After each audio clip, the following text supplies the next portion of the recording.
Good evening, everyone. Very warm welcome you all to Oncology Classroom evening session. This is the month of November, and we were supposed to start a new topic in this month, but one of our topics from breast cancer was pending, and that was breast cancer year in review. So year in review concept is not very new, but I liked it very much because that gives a comprehensive idea about what interesting things have happened in last 1 year. The all the large studies, decision changing studies, treatment changing studies. So whatever has happened in last 1 year, that can be revised in one class. And we are really thankful today to have Dr. Ajeet Gandhi. Dr. Ajeet Gandhi is associate professor at Ram Manohar Lohia Institute of Medical Sciences, Lucknow, and I know he does not require any introduction in radiation oncology community. He's one of the rising stars of radiation oncology, and he's very keen in academics, research, all high-end radiation oncology techniques, brachytherapy, and whatnot. And other than that, he's a very jolly and jovial person. Dr. Gandhi, thank you so much for accepting this invitation. And I think without wasting any further time, I would hand over this session to you and request you to please start your presentation. Thank you so much for accepting this. Thank you so much, sir, for the kind introduction. And let me start sharing my screen. I think my screen is visible and I am audible, right? Yes. So at the outset, let me thank you, sir, for taking this great initiative of starting this oncology classroom and giving me also this opportunity for taking this session on year in review in breast cancer, because it gave me an opportunity to go through all the studies in the past 1 year or so, and it was very helpful and it was a great learning experience. And I'm hopeful that I would pass on some of my learning experiences in the coming next 30-40 minutes. So when I started this year in review preparation for breast cancer, I started just typing breast cancer in PubMed and started searching for articles published in last 1.5 years. I started from January 2019. I came across around 20,000 PubMed articles on breast cancer. I started reviewing it. I reviewed around 10,000, 15,000 or so, and selected some of the articles that I thought was kind of practice changing. I went through the ESTRO, ESMO, and San Antonio Symposium meeting proceedings, and also heard some sessions and also shortlisted some of the studies which were presented recently at these meetings. So it was nothing, less of a Samudra Manthan kind of thing, which is, you might all be aware, a very interesting story of the Hindu mythology. And from the Samudra Manthan of all these things that I did, possibly you would taste this Amrit or the nectar in the few slides. And I hope these nectar sweets taste tasty for all of you. So let's begin. So if you see the advancement in breast cancer treatment and its management, so over the past few decades, there has been rapid advancement. But if you see, most of these advancements are there for the targeted agents. In fact, the space felt very limited for the authors to write the targeted agents that have been approved in the last few decades. For others, it has been quite a consistent thing of evolution, and some evolution has happened for surgery, endocrine, and radiotherapy. And this has also led not only to improvement in survival. If you see, we have now more effective systemic therapies in terms of all these.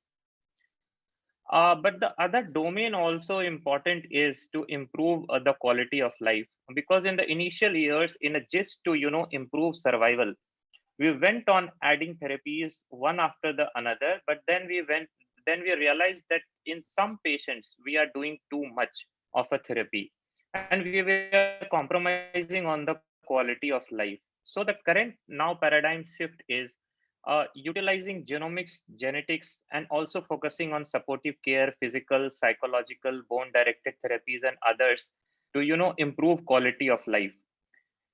So the current goal is optimization of therapy.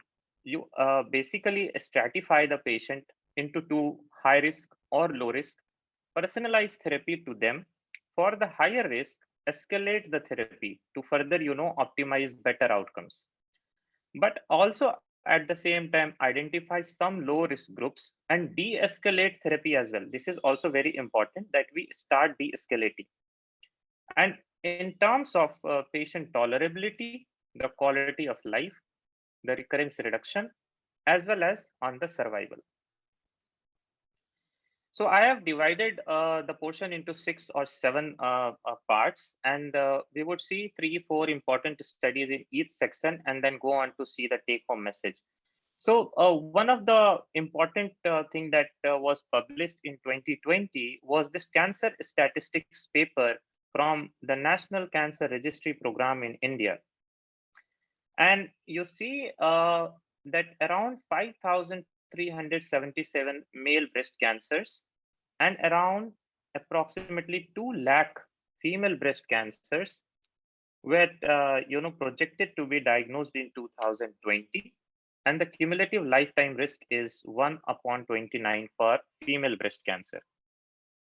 It was also shown that 30% of them are only localized, rest 70% present in an advanced stage. And if you see this figure, the similar kind of figure in the ASCO educational book 2020, you would realize that in the Western world, this figure is around 90:10. That means 90% are early and 10% only are advanced at the time of diagnosis. Also, across various cancer registries, breast cancer has been rising, and the rise has been around 1 to 7% per year. So that formula earlier we used to tell 20/80 has changed to around 30/70 for early and advanced breast cancer. Now, moving on to this interesting study, which was published in International Journal of Cancer, which publishes mostly these epidemiological kind of studies.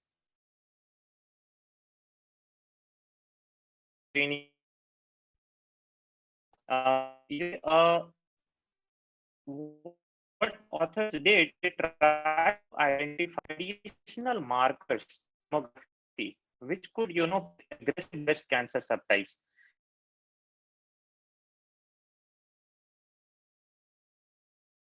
It does not tell us that this is suspicious for which subtype or the aggressiveness of the breast cancer type. So they what they did is they identified these 2 or 3 factors. One of this is microcalcification clusters. So this you see in the figure, microcalcification clusters, and this was associated more with the HER2 subtype and less likely with the basal subtype. The second parameter which they saw is high mammographic density. And this is how the breast density is seen on the BI-RADS scoring. And if there was a high mammographic density, it was associated with a larger tumor size and more interval detected cancers. The third parameter that they saw was lack of density reduction. So as females advance, the density of the breast reduces proportionately with advancing age. Now, if there is a lack of density reduction, then this is associated with an interval cancer rather than screen detected cancer, and also potentially more luminal B subtype versus luminal A subtype. So this is the relative density calculation, which is reduction, which is done with this formula. So now we have on mammography features which would predict, the type of subtype of molecular subtype of breast cancer, and this is very interesting to know. This year also in Lancet Oncology was published a UK age trial, and this randomized controlled trial was basically evaluating across Great Britain reduction in the age of initiation of breast cancer screening. In Great Britain, there is a national program for screening, and all the women above 50 years of age they automatically gets enrolled into this breast screening mammography. But initiating it 10 years earlier, and this was on 1,60,000 women, and these were, sorry, the mouse is consistently moving. So this was seen in 1,60,000 women with a median follow-up of around 22 years. The 10-year breast cancer mortality was reduced by around 25%. So in a population where already a screening modality is established, further reducing the age group to 40 years initiation might be more helpful. And it was speculated that the one death was prevented for every 1,000 screened women, and this could be practice changing in the years to come.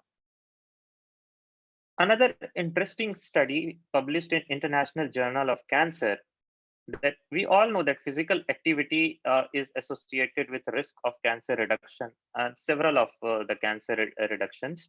Prostate and breast cancer is one of them. But the timing when you do the recreational and the physical activity, that is very important. And the biological rationale behind this is the impact of your physical activity on the circadian rhythm and the melatonin levels in your blood. So higher the melatonin levels, which increases with physical activity, more is the protection from the breast and prostate cancer. And this rise is associated with morning activity rather than an afternoon activity. So anyone who is doing more of an afternoon and evening jogging exercise, now we have an evidence, and that comes from a multi-centric case controlled study from Spain, that you need to get up early. They put a time of 8 a.m. to 10 a.m. I don't know whether this time is for the Spanish population to get up, but indirect indicator that early morning activity. And this, the authors also discussed about the role of estrogen levels when you do a early morning activity. This is not the only study that deals with this. There is a very important review, interesting one, which was published in the British Journal of Sport Medicine, where it is also said that the average risk decrease with the physical activity is around 25 to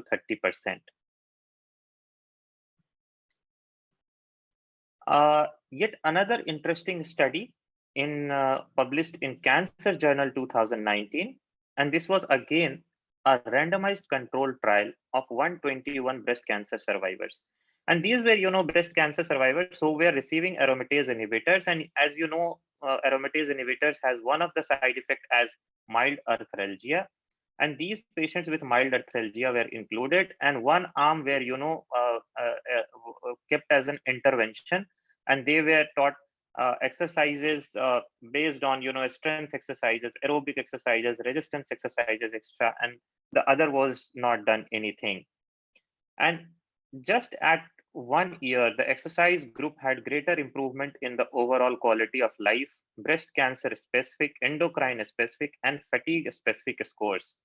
So the next time you have a patient of aromatase inhibitors complaining of mild arthralgia, rather than giving NSAIDs, rather than giving low dose steroids, just motivate the patient to have increasing the physical activities, aerobic and resistant exercises, and that might be helpful for the patient. So coming to our first take home message. So this is for all the PGs, that 70-30 is the ratio that we need to remember for advanced versus early breast cancers. Mammographic screening starting at the age of 40 years, and this is for a standard risk population, may reduce breast cancer mortality, but more studies are needed. We had just this Spanish study. Increased physical activity may be protective for breast cancer, and particularly the early morning activity. And exercise improves quality of life in patients on aromatase inhibitors suffering from mild arthralgia. Let's move on to the second. The second part mainly deals with tailoring the therapy, identifying the patients based on the genomic risk classifiers to tailor treatment to to tailor whether the patient might not require some treatment. So one of the important, which was a study which was presented at ASCO this year, was the long-term results of MINDEC trial. And the earlier 5-year results were presented, but this year 8-year mature data was presented. So just a recap of what the MINDEC trial was. So this MINDEC trial recruited over more than 6,000 patients, and based on clinico-pathological risk and genomic risk, patients were divided into 3 groups. One group was clinical low and genomic low. The other group was clinical high and genomic high. Rest fell into discordant case. For a case who had clinical low and genomic low, no chemotherapy was given. For a case where clinical high and genomic high, chemotherapy was given. For rest of them, there was first randomization to no chemo versus chemo. And a second randomization was there for the chemotherapy arm, where patients were given anthracycline-based versus capecitabine docetaxel. Very important to understand that the primary endpoint was distant metastasis-free survival at 5 years for clinical high and genomic low group without chemotherapy. So MINDEC trial was not designed to test whether to give chemotherapy or not give chemotherapy. It was just to test that if patient has a clinical high risk group, but on genomic, it turns out to be a low risk group, then what is the distant metastasis-free survival at 5 years? So this primary endpoint was close to 95% at 5 years, and it remained at around 8 years the same. Importantly, approximately 50% of the patients omitted chemotherapy with the use of genomic risk strategy. So based on this result, this is the proposal from the EORTC group, and a part of it is also endorsed by the ASCO. We need to deal with postmenopausal and premenopausal. If the patient is postmenopausal and clinical risk high, we go for mammoprint. If mammoprint is low, do not give chemotherapy. This group has already shown to have an excellent outcome in the MINDEC trial. If the patient has a clinical risk high and mamma high, either pre or postmenopausal, give chemotherapy. If the patient is premenopausal and has a high risk clinical, but mammoprint is low, this group, there was numerically more events, and this might be guided by the continuation of ovarian function in this premenopausal patient. So the recommendation is either discuss with the patient about risk of chemotherapy, or you can also opt for ovarian function suppression. Last year in 2019, the ASCO updated their recommendations for the selection of patient and disease factors. And they have given recommendations for mammoprint and oncotype DS. In the last slide, we have seen about mammoprint. Oncotype DX is recommended to be done only for hormone receptor positive, HER2 negative, and node negative patient. When applying this to clinical practice, you need to see whether patient is less than 50 years or more than 50 years.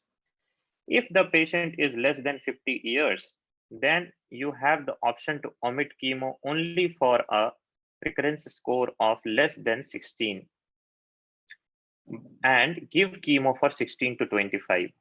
However, if the patient is more than 50 years, you can omit chemo till 25 or less than 26. And all patients who are more than 30 would receive chemotherapy plus endocrine therapy. So this is the summary of this guideline. Interestingly, this last year also saw a publication of a clinico-genomic radiotherapy classifier. And this is important because there are very few genomic risk stratifiers for patients to predict the benefit of radiotherapy. There are many for chemotherapy and systemic therapy, but very few or none for the radiotherapy. This is known as adjuvant radiotherapy intensification classifier or ARTIC classifier. and this comprises of 27 genes and also incorporates patient age. So authors designed this and they also validated it on a trial data. And this was a phase 3 trial data where node-negative breast cancers were randomly assigned to RT versus no RT. And what they found is if the patient has a low Arctic score, then they benefit more from radiotherapy. If the patient has a high Arctic score, then they benefit less from radiotherapy. They also tried to apply the results of other genomic signatures on the trial data, but they found that none of these existing genomic classifiers like Oncotype DX or MammaPrint could predict the benefit of radiotherapy in a similar fashion like the Arctic score. So Arctic score is, very specific to identify or prognosticate patients for locoregional recurrence in patients treated with radiotherapy. And this could be a paradigm shift if it is further validated in, prospectively into more trial data. Last year also there was a publication, and it's a very interesting one on tumor-infiltrating lymphocytes for triple-negative breast cancers. And this was an individual patient data analysis of more than 2,000 patients. And they found that the average value of stromal tumor-infiltrating lymphocytes was around 23%. And stromal tumor-infiltrating lymphocytes, higher is the stromal tumor-infiltrating lymphocytes, better is the prognosis, and it's assumed that body's immune system is going to take care and is actively fighting against the disease. This was the tumor-infiltrating lymphocytes were seen lower with older age, with larger tumor size, more nodal involvement, and lower histological grade.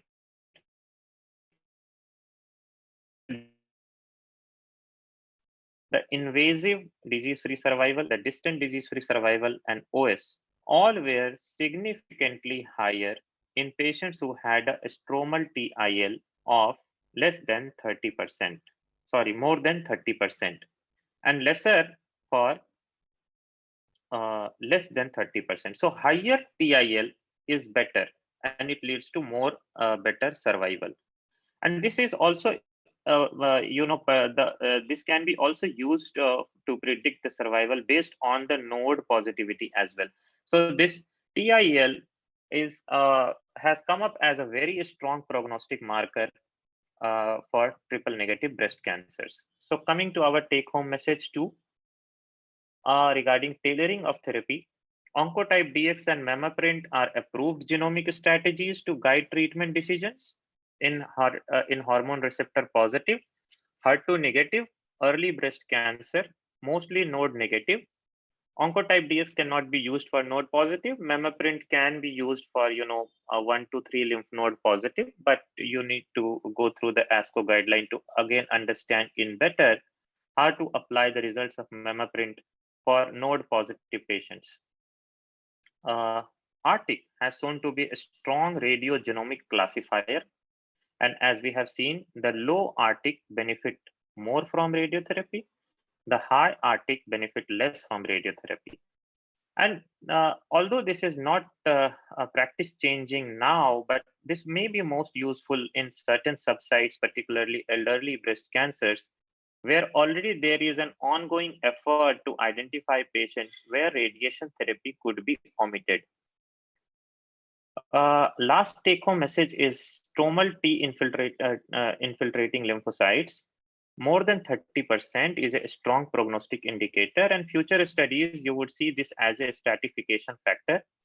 And also in patients where the stromal lymphocytes is less than 30%, there is a case for intensifying the treatment. So moving on to our third section on radiotherapy. So radiotherapy, basically there was good data in the last 1.5 years on hypofractionation. This is one of the studies on hypofractionation, a Chinese study, and this was a randomized study of conventional versus hypofractionated for post-mastectomy radiotherapy. We have very limited data for post-mastectomy radiotherapy, and this is one of the randomized data.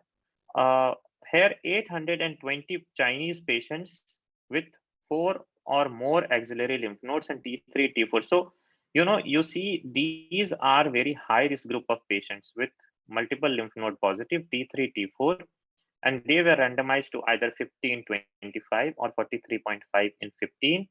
Also received nodal irradiation. The 5-year locoregional recurrence was not different, and the toxicities were not different. Fewer patients in the hypo arm had grade 3 acute skin toxicities. So this randomized control trial of over 800 patients proved the benefit of using hypofractionated for post-mastectomy radiotherapy as well. This year in September, we had this publication from the Danish group, the DBCG hypo trial. And this is basically just evaluating 50 grays in 25 fractions versus 40 gray in 15 fractions. And just like the START trials and other hypofractionation trials, there was no difference. But the important thing in this trial was the inclusion of a ductal carcinoma in Situ patients. And you see, this is the only trial which has got one of the largest data on DCIS patient of around 250 patients. And as compared to the historical cohort, there is similar local control in both the treatment groups and the recurrence risk of 7.7%. So use of hypofractionation for DCIS, this is one prospective data where patients had been randomized to hypo versus conventional arm. Then we had this publication this year of the FAST trial that matured 10-year results. As we all know that the FAST trial consisted of 50 gray in 25 fractions over 5 weeks versus 30 or 28.5 gray in 5 fractions once weekly. So the treatment duration was same, 5 weeks for each arm. In the hypo arm, it was delivered only 1 fractions per week. And the primary endpoint was photographic breast appearance, and there was the odds ratio for photographic breast appearance were in favor for the 28.5 gray arm. So based on the mature FAST result data, if one has to follow a weekly fractionation schedule, then one would follow a 28.5 gray 5 fractions over 5 weeks. We have initial 5-year data from the fast forward trial. And what we did is we moved a bit forward. Instead of giving 5 fractions over 5 weeks, start giving OD fractionation. And here the arms had 40 in 15, 27 in 5, and 26 in 5, with a primary endpoint of ipsilateral breast tumor relapse. And the 5-year incidence of breast tumor relapse were not a bit different, and it was better for around 26 gray. It was a bit higher in the 40 gray arm of 2.1%. And normal tissue effects were lesser in the 26 gray compared to 27 gray. So the fast forward trialist group, they recommended this 26 gray in 5 fractions as a safe and effective strategy. We need more mature and long-term data from this trial. So depending on this fast forward trial, this is an interesting hypo-RT adjuvant trial. This is an Indian trial from the TMC Kolkata group. This is the trial schema, and many Indian centers have started participating into this. I'm not very sure whether it has yet started recruiting or not, but Indian patients will be randomized to 40 gray in 15 fractions and 26 gray in 5 fractions, and both arms has an option of boost using a simultaneous integrated technique. Next is the data on APBI. So this year again in 2020, we had in JCO was published the long-term data of 10 years data of the IMRT-Florence trial. What was done is 30 gray in 5 fractions was compared to 50 gray in 25 fractions along with a tumor bed boost. The 10-year cumulative incidence was 2.5% versus 3.7%, but this was not statistically significant. The overall survival was similar, and the APBI arm has significantly less acute toxicities. So if you see APBI delivery with external beam radiotherapy, so this long-term data is quite practice changing from the Florence group. And 30 gray in 5 fractions with OD fractionation is has long-term mature data on late as well as tumor-related outcomes. The other external beam PBI data, one is UK import low, where 40 gray in 15 fractions over 3 weeks was used, and here a partial breast irradiation was used, and this was deemed to be non-inferior. We know the results of rapid trial, 38.5 gray in 10 fractions.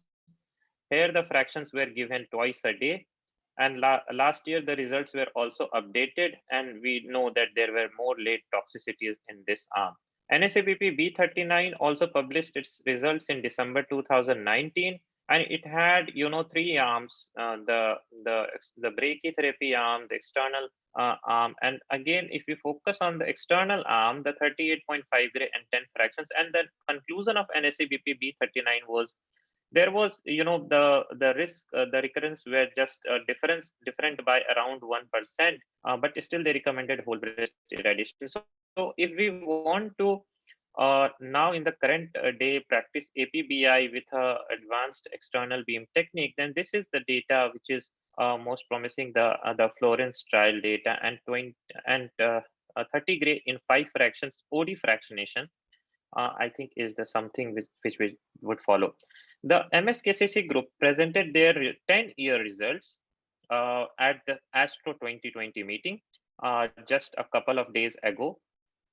And this was basically a phase 1-2 dose finding study where they had accrued to different dose cohorts of 32 gray, 36 gray, and 40 gray.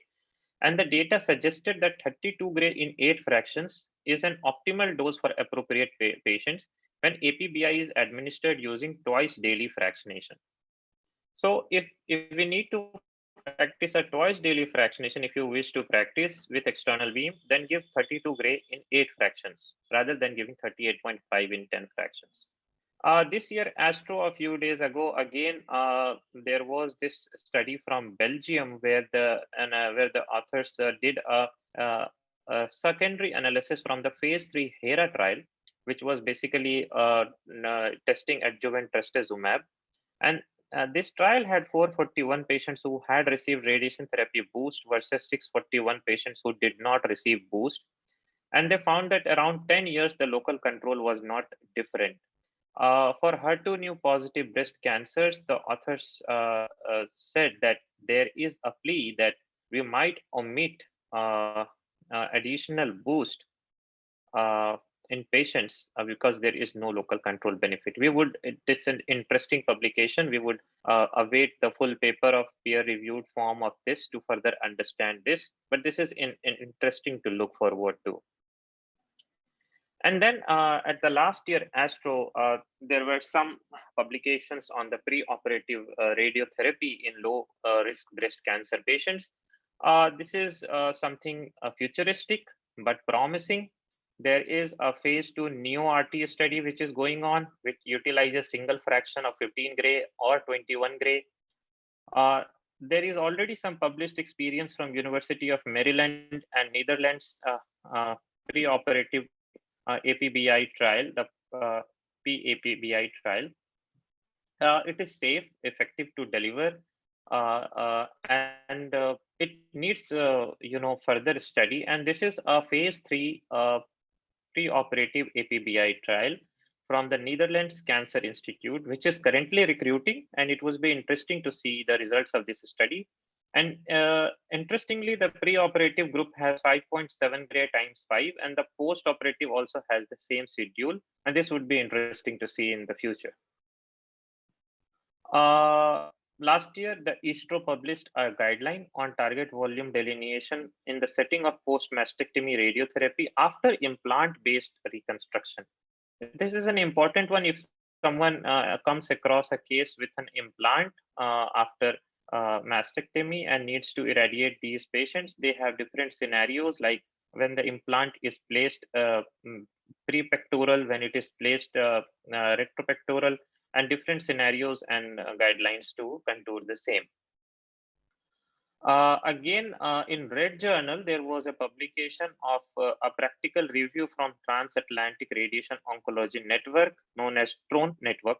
And this basically, summarizes very nicely the RTOG, ESTRO, and the RADCOMP atlases. This RADCOMP atlas is basically from the RTOG trial, which is evaluating protons versus photons.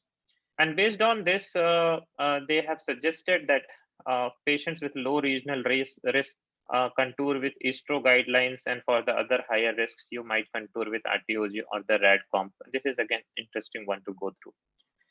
So take home message 3, hypofractionation is here to stay. If you are doing a whole breast radiotherapy with hypofractionation, you can either go 26 gray in 5 fractions over 1 week, the fast forward way, or the forward way, that is 28.5 gray in 5 fractions over 5 weeks. If you wish to practice a APBI with an external beam technique, 30 gray in 5 fractions over 1 week, the mature data from IMRT-Florence trial, and with a caution not to follow the rapid regime of 38.5 gray in 10 fractions BD.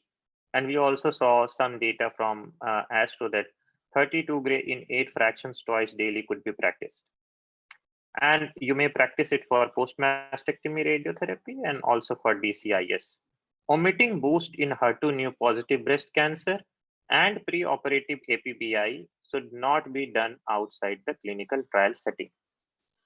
So let's now move on to next 3 sections. The 3 sections would deal on HER2 positive breast cancers, triple negative breast cancers, and hormone receptor positive breast cancers separately.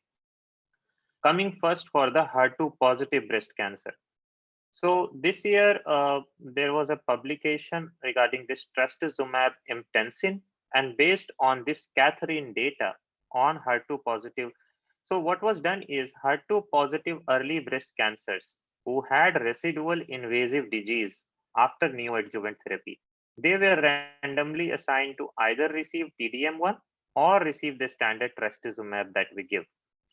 And they found that the 3-year invasive DFS was 88% versus 77% in the trastuzumab. This was statistically significant. So this is one of the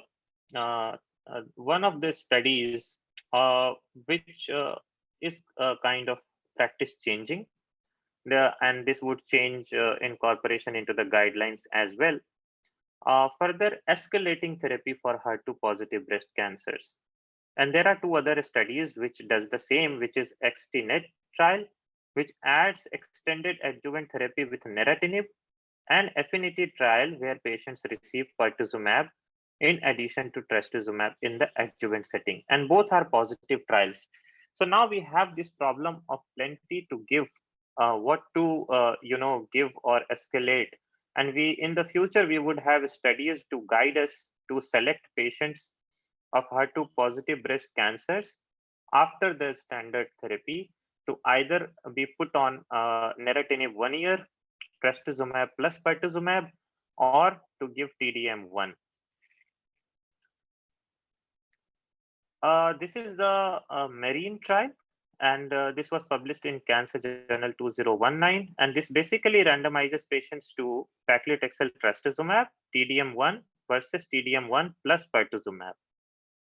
And the findings are that the TDM1 as a first-line treatment for patients with HER2 positive metastatic breast cancers, particularly in patients who are not suitable for taxane-based therapy, could be given.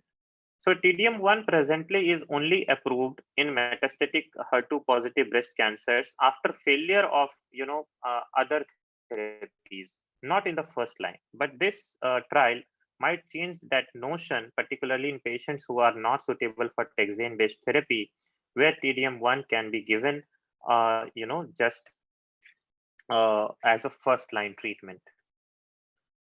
This year also there was a publication about adding a oral HER2 anti-HER2 therapy.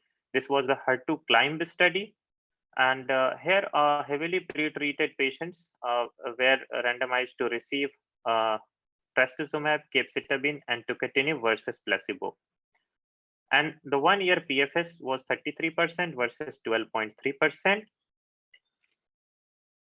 Another drug, trastuzumab deruxtecan, in previously treated HER2-positive breast cancer, and you see the response to therapy to this drug is around 60.9%, which is quite astonishing, particularly considering that a median of 6 previous treatments had been received by the patients. This is a study where we till now have seen the escalation in HER2-positive breast cancers, but are there subset of patients in HER2-positive early breast cancers where we can go down, de-escalate the therapy? So this is a randomized trial where trastuzumab is with or without chemotherapy is evaluated for early breast cancer in older patients. So what is done is patients 70 to 80 years with HER2-positive breast cancers, they received trastuzumab monotherapy or trastuzumab plus chemotherapy, and 275 patients were recruited. 3-year disease-free survival was around 89.5% versus 93.8%. Although this was not statistically significant, the observed loss without chemotherapy at 3 years is less than 1 month. So what the authors recommend that in patients more than 70 years of age, and many times we come across these patients where we feel that the patient's performance status is not allowing us to give chemotherapy, and also in patients more than 75 years, with hormone receptor positive disease particularly, we might omit chemotherapy and give trastuzumab alone, explaining the patient that at 3 years there might be an observed loss of around 1 month of survival. So this is an important de-escalating study that is there. Now, concerning 6 months versus 12 months of adjuvant trastuzumab, there are 2 contradictory findings. One is from the FAIR trial, the other is from the Pre-operative trial. The FAIR trial was a negative trial where it is seen that the 6 month was inferior as compared to 12 months. It was interesting that the hazard ratios for both these trials are closer to each other, but because of the statistical design of this particular trial, the predefined criteria was not met and it was labeled as a negative trial. Whereas in the Pre-operative trial, it was a positive trial, and the authors recommended that 6 months of trastuzumab is not inferior to 12 months. We also need to understand that both of these trials, the tumors are quite, better risk or good risk. So, for example, in the Pre-operative trial, 90% of the tumors are less than 5 centimeters and 60% had node-negative tumors. So when applying the data of this particular, both of these trials in our routine clinical practice, we need to understand that for a patient who is, very low risk kind of smaller tumors, 2 centimeters, node negative, we might have a case of just giving 6 months of adjuvant trastuzumab rather than 12 months. But that is not what the guidelines have recommended now. So the take-home message 4 is there is a recent approval of TDM1, and this is approved for HER2 neu-positive disease having residual disease after neoadjuvant chemotherapy. And TDM1 may also be used as first line in metastatic breast cancer who wish to avoid taxane. This awaits approval. Trastuzumab deruxtecan and tucatinib are promising in heavily pretreated metastatic or advanced breast cancers. And 12 months of trastuzumab remained standard of care awaiting further studies. So let's now move on to the triple negative breast cancer. Another area of controversy where contradictory results from different trials are there. This year at ASCO, the phase 3 trial of metronomic capecitabine maintenance was presented for early triple negative breast cancers. Patients were randomized to receive capecitabine 650 milligram per meter square continuously for 1 year. This is very interesting. There was no gap and it was given continuously. And the 5-year disease-free survival was improved by around 10%. The grade 3-4 toxicities was less than 10% and 91% completed treatment. So let's compare 3 trials, that is CREATEX, the present trial presented at ASCO, and the GECAM trial. So this CREATEX and present trial are the positive trials where there was a difference in disease-free survival. In CREATEX particularly, the treatment arm was different and the patients having only residual disease after neoadjuvant chemotherapy were given further capecitabine after completion of adjuvant chemotherapy. Whereas in the GECAM trial, this was, all comers study. Interestingly, in the there is some background noise. Could you please mute? Yeah, thank you. So there in the GECAM study, interestingly, although there was no difference for the overall cohort, but on a sub-analysis, it was found that if the patient has a non-basal triple-negative breast cancer, then giving adjuvant capecitabine did had a disease-free survival advantage. This is a meta-analysis on addition of capecitabine to early stage triple-negative breast cancers, which has incorporated all of these trials. And this meta-analysis shows there is a significant disease-free survival advantage. So in triple-negative breast cancers, there may be a case for adding adjuvant capecitabine in addition to the adjuvant chemotherapy. Last slide in triple-negative breast cancer on immunotherapy in triple-negative breast cancer. So this is the IM-PASSON trial, new adjuvant atezolizumab for triple-negative breast cancers, given along with nab-paclitaxel and AC chemotherapy. And you see the path CR when these patients were given new adjuvant atezolizumab was around 58%. And if you see in PD-L1 positive patient, it was around 69%, which is a hoping number. So based on this trial data, FDA approved atezolizumab and the new adjuvant setting for triple-negative breast cancer. The similar thing has not come up with pembrolizumab. The toxicities are quite higher in the pembrolizumab arm, and this is not yet approved for the new adjuvant setting. So the take-home message for triple-negative breast cancer is adjuvant capecitabine in addition to the standard chemotherapy is indicated for patients having residual disease after surgery based on the CREATEX trial, and it may benefit the non-basal triple-negative breast cancers based on the GECAM trial. And atezolizumab with nab-paclitaxel and AC given every 2 weeks yields PCR rates of around 70%, and this is a recent approval in 2019. Moving on to hormone receptor positive breast cancer.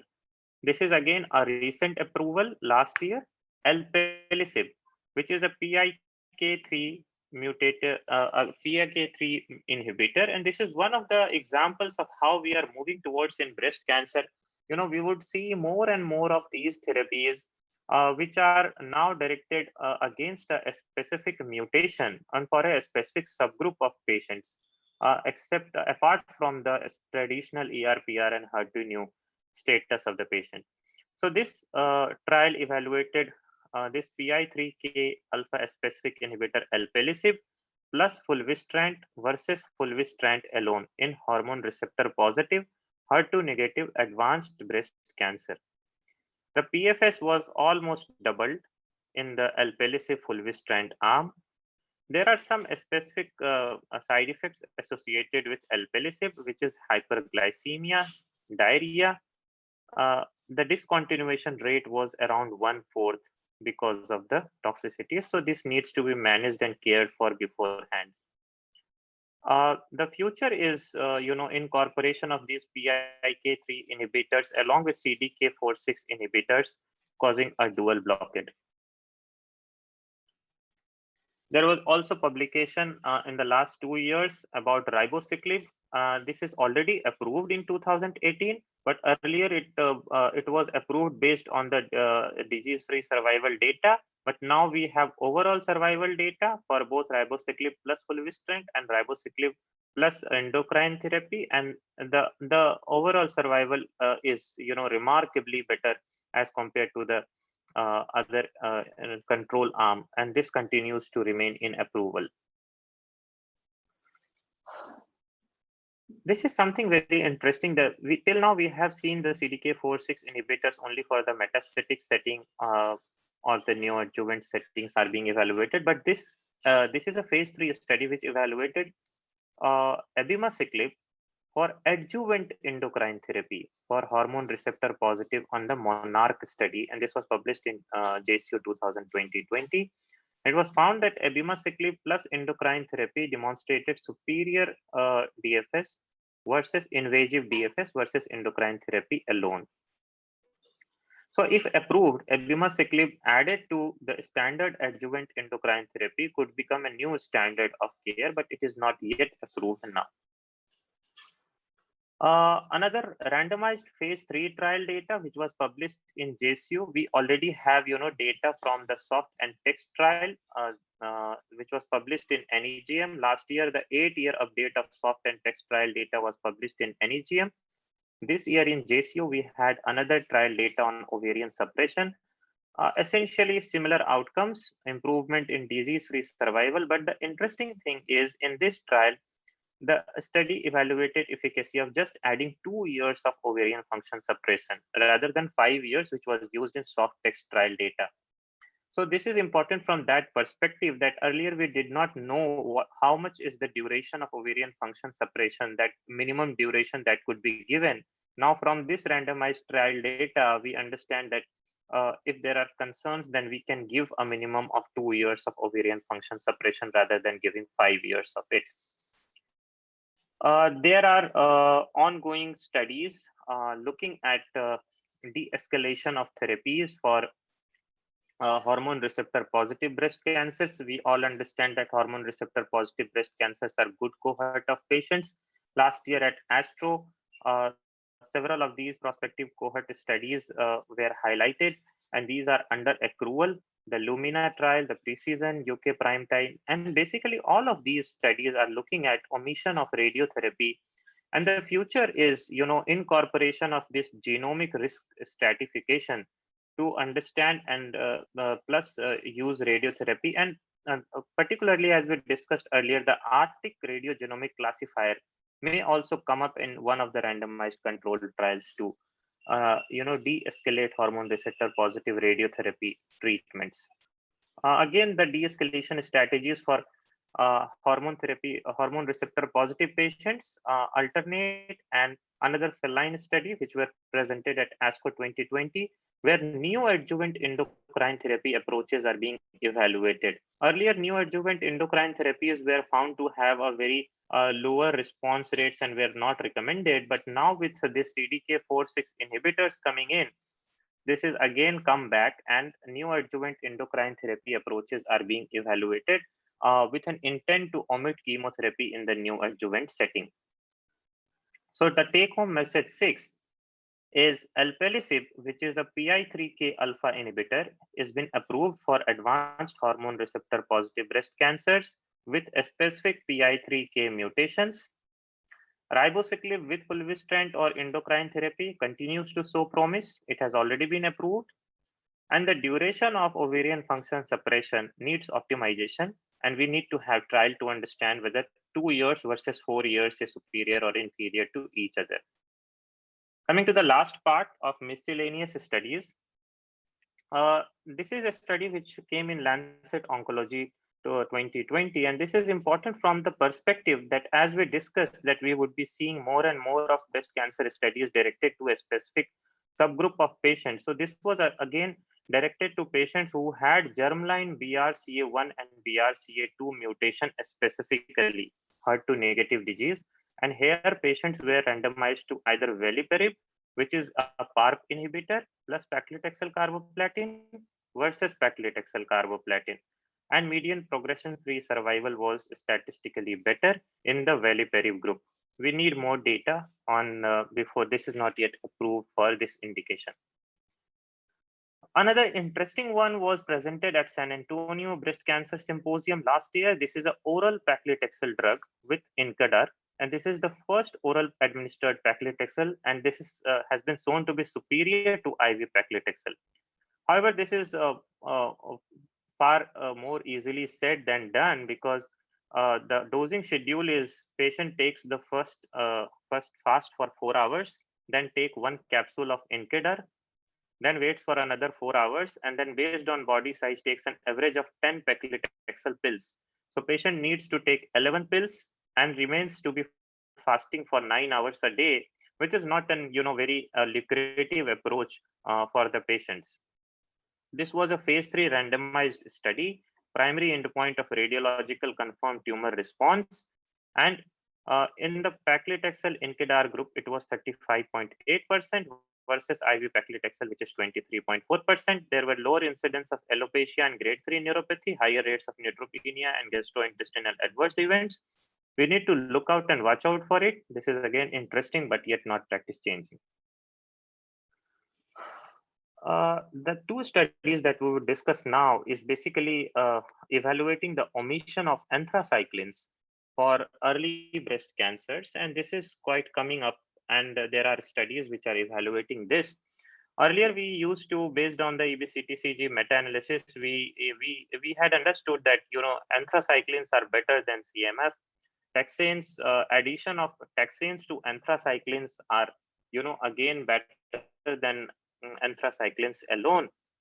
But then we again started understanding that as we have advancements now, we might not need anthracyclines in a select group of patients. So what was done in this particular study is that the patients with T1 to T4C, all node-positive or node-negative high-risk early breast cancers, were randomized to receive 4 cycles of epirubicin cyclophosphamide and docetaxel versus 6 cycles of docetaxel and cyclophosphamide alone. Now, at a follow-up of 5 years, the disease-free survival is not different. This is deemed to be an effective and safe option, particularly in patients who are HER2 negative, pathological N0 with genomic risk which is high and the clinical risk which is low. But we need to understand that only 20% of these patients has triple negative breast cancers, and 50 to 60% of these patients had a genomic classification of 12 to 25. So if we are searching for a group where we can omit anthracycline, this has to be a very favorable group of patients which are hormone receptor positive, HER2 neo negative, and lower or intermediate genomic risk classifier. So this is yet not come into guidelines or practice, but this is one thing which is intensively looked in other 2 trials. The other 2 trial, which is the ADAPT trial and the RX Ponder trial, which is also evaluating exclusion of anthracycline for HER2 neo positive disease and another for HER2 negative disease. This is a TRAIN-2 study which was published at ASCO. And this again evaluated, omitting anthracyclines, but here the anti-HER2 therapy was escalated, and this was for the HER2 positive breast cancers. And it was found that given in the neoadjuvant setting, if you do not give anthracycline, then also the PathCR rates are around 68% versus 67% for CEF. There are other trials for HER2 positive subgroup which are ongoing, which is COMPASS and HER2 radicals, which would again evaluate omission of anthracyclines. So if all goes on well, in the next 3, 4, or 5 years, we might see anthracyclines going back from the chemotherapy regimes. This is a randomized trial of 4 versus 12 weekly administration of bone-targeted agents, and this found that it is non-inferior. However, it is too early to comment, and we would await the results of a reduced trial.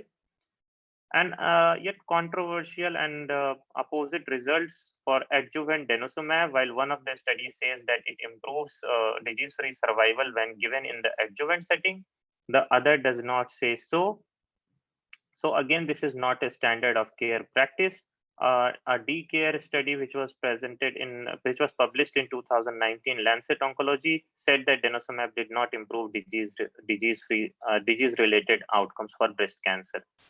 And then we have guidelines which was published in 2020 for male breast cancer from ASCO.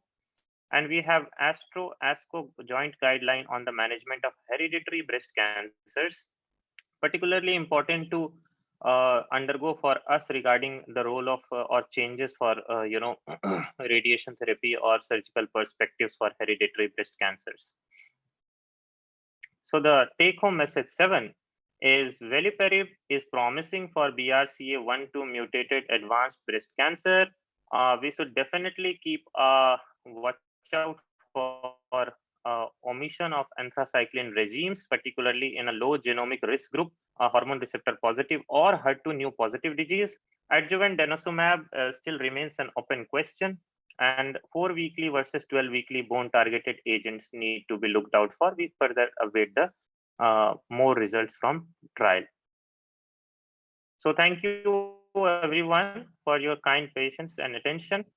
Anyone who wishes to have any of the full text articles from whatever I have presented, please feel free to WhatsApp me or drop in a mail. I'll send you the articles for the relevant studies that you desire.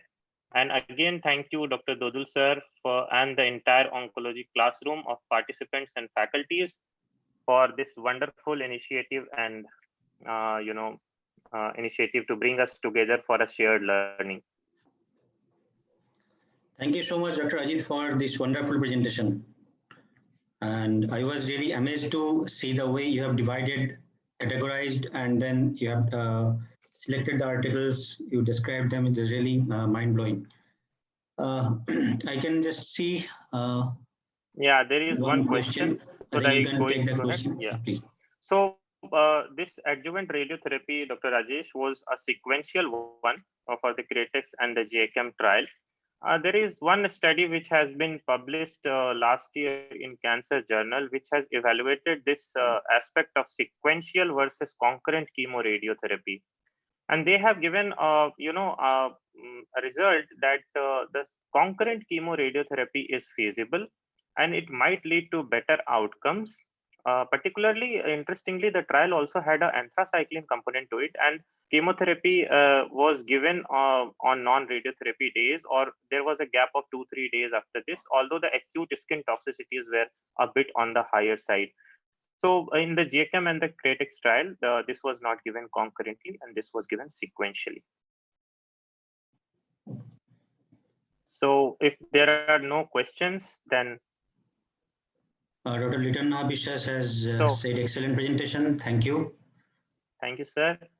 And regarding the IORT follow-up delayed recurrences, yes, we had an excellent session from the IORT man himself a couple of days back. There is the updated study which says that there is an slight increased local recurrence risk for IORT, particularly the target one, not for the other interstitial brachytherapy or the other ones. Okay, so nice presentation once again. Okay, so is capecitabine standard treatment in triple negative? So if you are talking of capecitabine as a whole in triple negative breast cancer, it has got an important role. We do give it for metastatic breast cancer. We particularly if we are talking of the current scenario where we discussed about using adjuvant capecitabine after the completion of standard chemotherapy, radiotherapy, and everything. This is not the standard of care now, but the guidelines would suddenly change soon, because we have a lot of good data from the CREATEX group and the ASCO presentation this year, which says that there are select group of triple negative breast cancers who could benefit. And as we discussed, these are those patients, like those patients who received neoadjuvant chemotherapy, a full course of neoadjuvant chemotherapy, underwent surgery, and after surgery, again, there was some residual disease. So this is a very interesting class of breast cancers which is being identified in the current era, that patients who receive a full course of neoadjuvant chemotherapy, and despite that, if the patient has some residual disease. So for HER2 positive, we saw that TDM1 is approved specifically for this class of patients. Again, the similar way for triple negative breast cancers, adjuvant capecitabine can be used for this group. And again, the other is the non-basal subtype, which comes from a secondary analysis of the GACAM study. So there, this adjuvant capecitabine can be used. There is also a meta-analysis which we discussed, and this is soon going to be a thing for triple negative breast cancers. So just to add to this, Dr. Ajeet, actually we were supposed to have one full lecture on this adjuvant maintenance systemic treatment in non-metastatic breast cancer. So that class is actually rescheduled this month, probably after Diwali. So we'll have a wonderful session on that as well.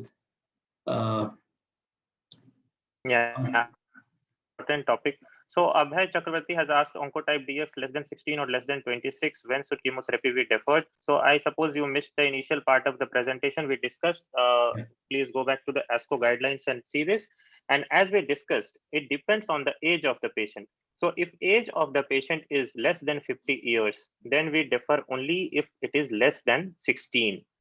If the age of patient is more than 50 years, the score limit is higher. So till 25 we can skip. Otherwise, for all RS more than 30 we need to give, and remaining we need to give. So that is the thing. Wonderful, Dr. Ajeet. Thank you so much, and we'll definitely love to have you once again in our forum. Great. Thank you so much, sir. Nice for this opportunity, and good night, sir. Okay, good night. Good night, everyone.